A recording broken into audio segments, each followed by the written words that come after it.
Hello and welcome to another daily devotion. As this week we talk about our last ministry, a church council, putting our prayers into practice. Lillian Daniels co-authors a book called This Odd and Wondrous Calling, and it begins with this meeting of her church council. And she talks about the things that they're talking about in this meeting, and I think it's something like 48 or 54 minutes that the people on the council are going back and forth debating, I don't know, the color of the carpet in the sanctuary, or whether or not they should have paper trays when they're serving people in the fellowship hall or regular old dishes.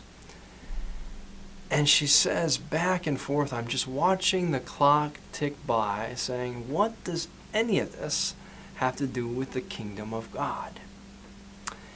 And then she shares that at minute 54, somebody interjects and says, we didn't start this meeting with prayer. We didn't talk about, and I'm thinking about one council member who's not here, who just had surgery this week. And in that moment, you have the balance or weight of council. Debating things that have been brought forward, church complaints, church needs, church hopes, church wants. The business side of making sure that things are paid for, things are fixed, the building is safe. And that spiritual piece that somebody on the council said, now wait a minute. We also have to lead with this. There was a time in this church, and I won't get into specifics, when a staff member did something illegal. And their job was going to be terminated because of what they had done. And the council at that time gathered. And the first thing that was mentioned wasn't how dare this person do this or how could they have, although some of those hurts and emotions were clearly there around the table. The person said, how can we still be church to this person? Yes, they've hurt us, they've hurt our community, they've hurt how we're seen maybe in the community, but we're still the church. How can we support them even when the level of human sin or brokenness has been very clearly seen in a very public way in this situation?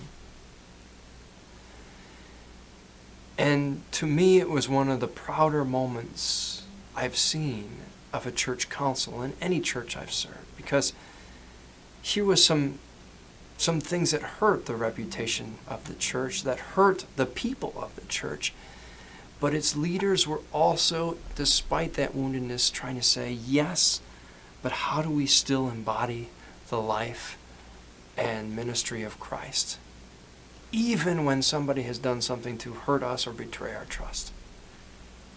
Is it perfect? No, it's human. Do we always get it right? No. But that is the thrust of weighing out some of those very difficult or challenging situations that nobody ever dreams of when somebody says, hey, do you want to volunteer to serve on this team, to be one of our church leaders on church council? Sure, yeah, I could do that.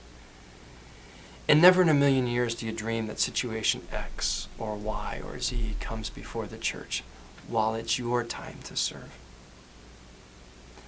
And in the same way, we need those people. We want you on that wall. We need you on that wall to be a source of wisdom, charity, compassion, and grace in the business of operating a church behind the scenes. It takes perhaps more spiritual depth and patience to see, to pull away the curtain a little bit and see, yeah, the church has got its blemishes. Its people, its staff have their blemishes, their warts. And there in that moment, still be Christ-like. That's the calling of being on council. To be able to weigh the good, the bad, and the ugly and to still say, God is with us in the midst. And that is what keeps us being the people of faith that we are.